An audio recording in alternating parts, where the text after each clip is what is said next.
Hola, buenas, bienvenidos a este podcast, bienvenidos a Soy Cristiano en este nuevo episodio número 8, en el cual veremos la parte 2.2 de 3 del libro El Jesús que nunca conocí de Philip Yancey.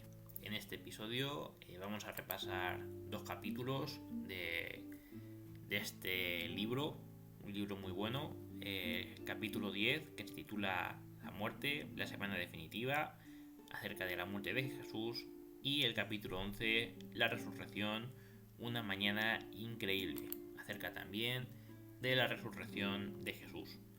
Así que sin más dilación vamos a empezar con este capítulo 10. Inicia contando cosas que en su iglesia le habían contado acerca de otras iglesias, otras denominaciones y que no eran ciertas. Aprendió que los evangelios, al contrario que en su iglesia, cuando nos acercamos a la muerte de Jesús en Semana Santa, el relato se vuelve más lento y detallado, dándole una importancia central.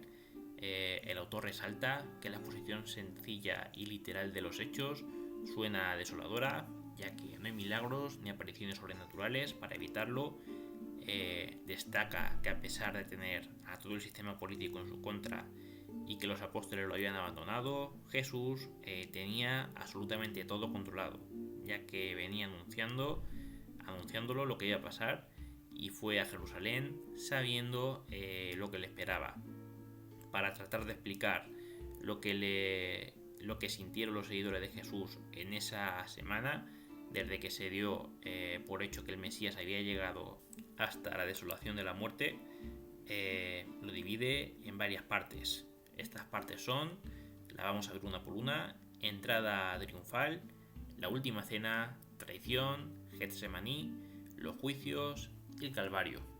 En el primer apartado, que es el de la entrada triunfal, en este evento el autor nos habla de que, aunque pudiera parecer contradictorio que las multitudes una semana clamaran a Jesús y a la siguiente griten crucifícale, tiene sentido si tenemos en cuenta quién lo aclamó al principio.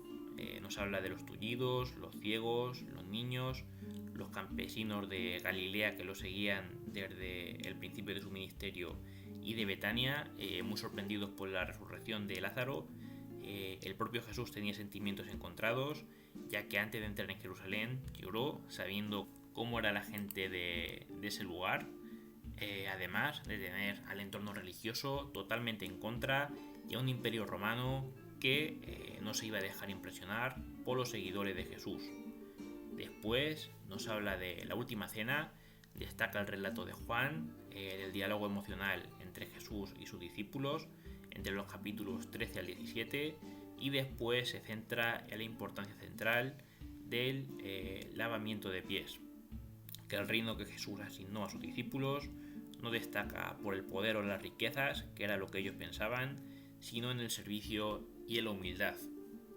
Finalmente, dándole un sentido y una respuesta a la intriga de los discípulos por saber quién era más grande. Ya sabemos que los discípulos se peleaban constantemente por saber quién era el más grande, y la respuesta de Jesús fue la siguiente: sea el mayor entre vosotros como el más joven, y el que dirige como el que sirve. Esta es una gran ordenanza de Jesús que tiene un lugar importante junto a los sacramentos del bautismo y de la cena del Señor, de la Eucaristía.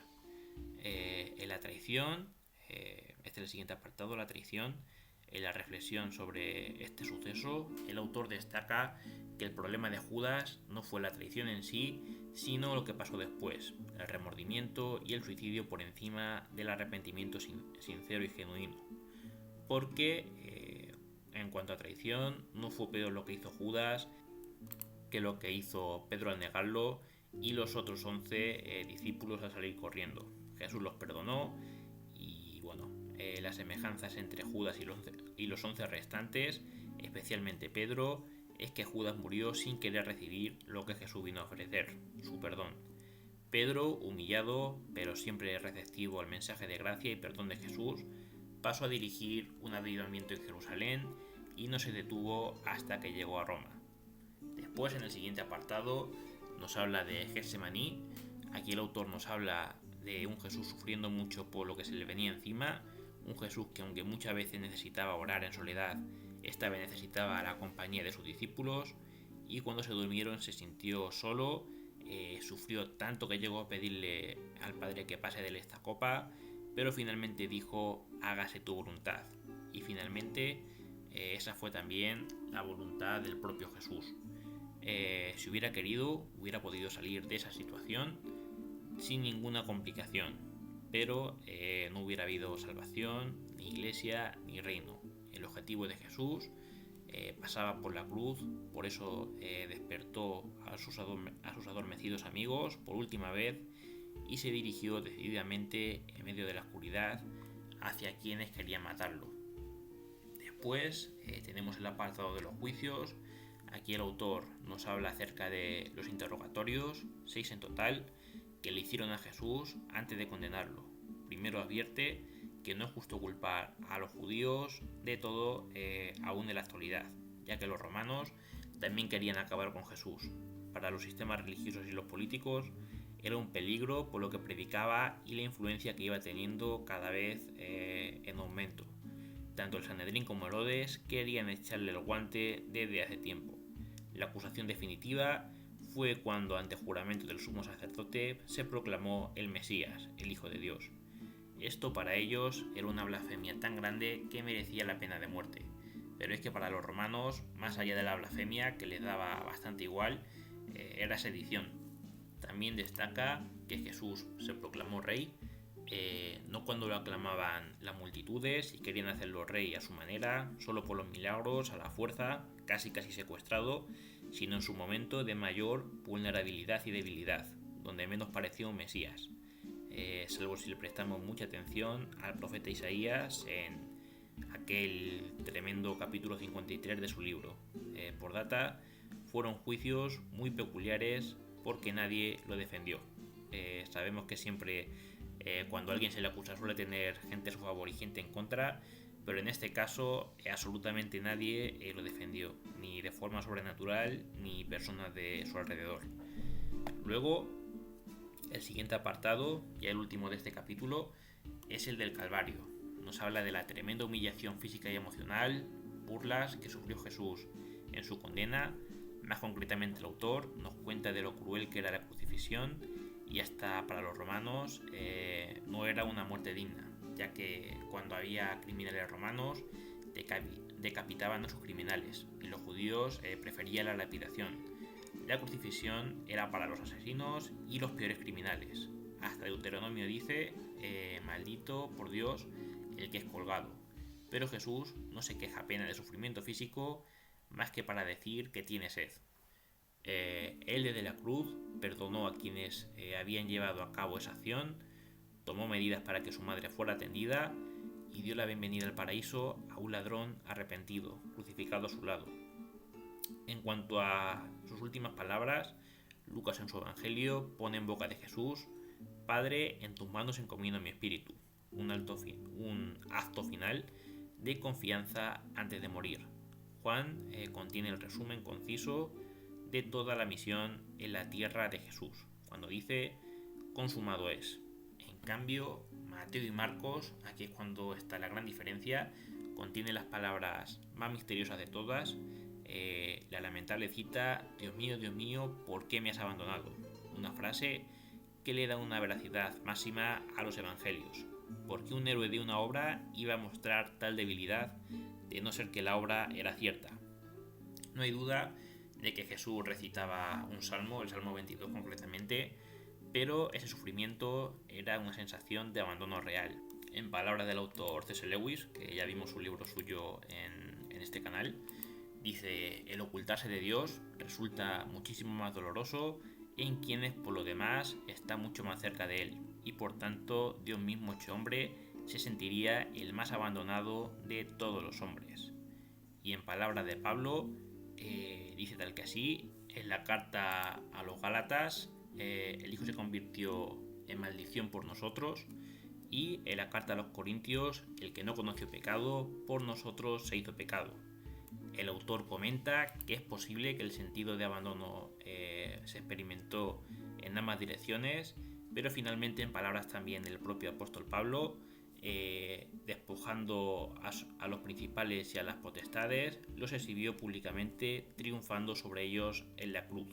Y ahora nos va a hablar de la cruz, que dejó de ser un arma de ejecución para ser representada en el arte, y los que crucificaron a Jesús fueron totalmente expuestos por la injusticia. Una injusticia, que desenmascarando hubo hasta un soldado que admitió a Jesús como hijo de Dios, y uno de los ladrones lo reconoció también como rey según el autor. Esto que ocurrió con el buen y el mal ladrón es la respuesta que hoy debe elegir la humanidad si reconocerlo o no como rey. Y los que lo mataron tenían su excusa. En palabras de M. Scott Peck, no puedo ser más específico acerca de la metodología del amor que citar las palabras de un anciano sacerdote que pasó muchísimos años en línea de combate. Dice tal que así: hay docenas de maneras de ocuparse del mal y varias formas de vencerlo. Todas ellas son facetas de la verdad, que la única forma definitiva de vencer el mal es dejar que se consuma dentro de un ser humano vivo y dispuesto. Cuando se absorbe como sangre en una esponja o lanza en el corazón de uno, pierde su poder y ya no puede continuar. Y para concluir con este capítulo, el autor reflexiona con estas palabras: el poder, por bien intencionado que sea, tiende a causar sufrimiento. El amor, por ser susceptible, lo absorbe. En un punto de convergencia en una colina llamada Calvario, Dios renunció a uno por el bien de otro. Y también nos habla de personas que sufrieron injusticia por causa de las autoridades, como Martin Luther King, Solzhenitsyn, Havel, Benigno Aquino o Nelson Mandela. Y después pasamos al capítulo 11, que será el último que veamos hoy.